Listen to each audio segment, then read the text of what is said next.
जी, आप की सरकार ने बाबा साहब अम्बेडकर के जो आज संविधान के रूप में हम जो गणतंत्र दिवस मना रहे हैं, उनके संविधान की रक्षा करने के लिए आपकी सरकार, मोदी सरकार कितनी सफल रही?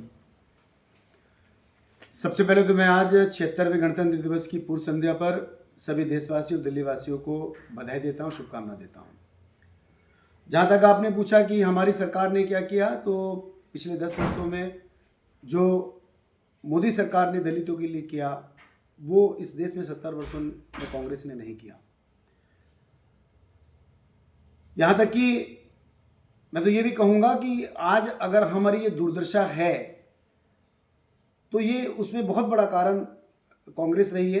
ये तो भला हो मोदी सरकार का कि इन्होंने 10 साल में कुछ तो पहले से हमारी स्थिति ठीक हुई है, वरना कांग्रेस ने तो किसी लायक छोड़ा ही नहीं था साहब। कांग्रेस ने तो हमारा वोट बैंक हथियाने के अलावा कोई दूसरा काम नहीं किया। बाबा साहब का अपमान करने के अलावा कोई दूसरा काम नहीं किया।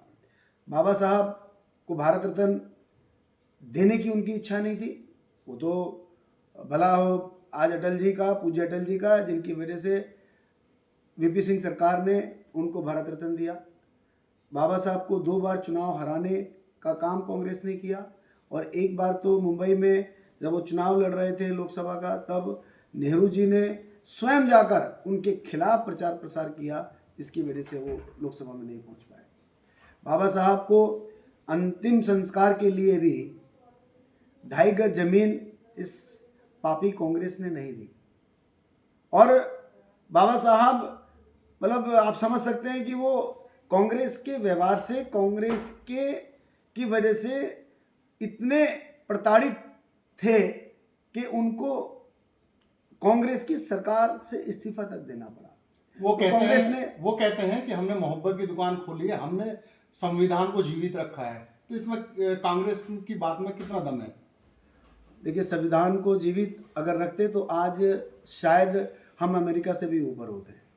उन्होंने सिर्फ अपनी दुकानें भरी, अपने घर भरे, चाहे राजीव गांधी की बात करें, चाहे इंदिरा गांधी की बात करें, चाहे नेहरू जी की बात करें, उन्होंने अपने परिवार को बढ़ाने के का काम किया है। कभी इस देश को बढ़ाने के लिए जो बाबा साहब ने इतना शानदार संविधान दिया था, बाबा साहब ने इस देश के गरीब, वंचित, शोषितों को उठाने के लिए एक संविधान की रचना की थी। उसमें अगर तिनक भर भी किया होता तो आज हम अमेरिका से भी आगे होते। लेकिन वही काम जो कांग्रेस नहीं कर पाई, वही काम हमारे देश के यशस्वी प्रधानमंत्री नरेंद्र मोदी जी ने किया।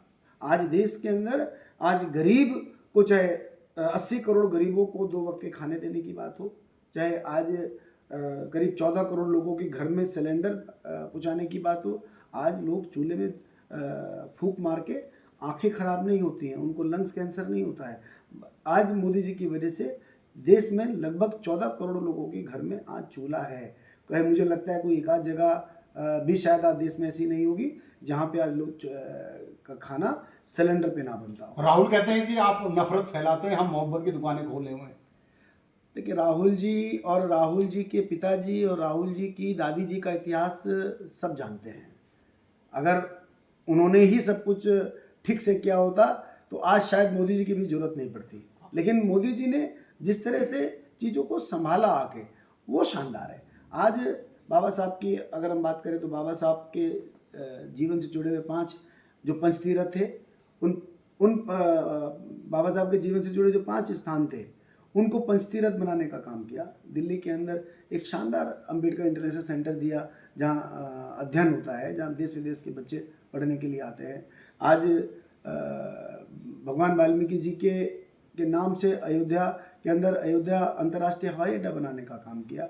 आज राम मंदिर के अंदर भगवान महर्षि वाल्मीकि जी की प्रतिमा लगाने का काम किया। आज सागर के अंदर सबसे ऊंची प्रतिमा रविदास जी की बन रही है। तो जहां मोदी जी ने एक तरफ समाज को संभालने का काम और मजबूत करने का काम किया, वहीं हमारे महापुरुषों को सम्मान देने का काम नरेंद्र मोदी जी ने किया है। केजरीवाल कहता है कि मैंने दलितों की झाड़ू पकड़ी है, मैं दलितों का सबसे बड़ा हितैषी हूँ, सफाई कर्मचारी की जो झाड़ू है उसको लेके चुनाव चिन्ह को लेके मैदान में उतरे, तो कितना उद्धार उन्होंने जनता को फ्री दे करके दलितों का उद्धार किया है, बताया। देखिए, केजरीवाल से बड़ा धूर्त इस दुनिया में कोई नहीं है। आप समझिए किस तरह से उन्होंने हमारे दलित समाज की जो झाड़ू थी, हमारे सफाई कर्मचारी, हमारे वाल्मीकि समाज के लोग जो अधिकतर इस काम में हैं, उनके झाड़ू को लेकर उन्होंने पूरे अनुसूचित जाति समाज में एक मैसेज देने का काम किया कि मैं ही दलितों का असली चिंतक हूँ। बट हुआ क्या, आज 10 साल हो गए सरकार को, उससे पहले भी करीब लगभग 2 साल उन्हीं की सरकार थी। 12 सालों में केजरीवाल ने एक भी काम अनुसूचित जाति समाज के लिए किया हो तो मैं चैलेंज करता हूँ, जो वो कहेंगे, जैसा कहेंगे वैसा करने को तैयार हूं। एक काम बता दें केजरीवाल जी आगे आके, उन्होंने बता दें उनके जो बड़े बड़े स्कूलों की बात करते हैं, उनके स्कूलों से कितने बच्चे हमारे डॉक्टर बने, बता दें कितने बच्चों को उन्होंने विदेश पढ़ने के लिए भेजा, बता दें कितने बच्चों को कहते थे साहब मैं आऊँगा तो दलितों को नौकरी दूंगा, कितने बच्चों को सरकारी नौकरी दे दी।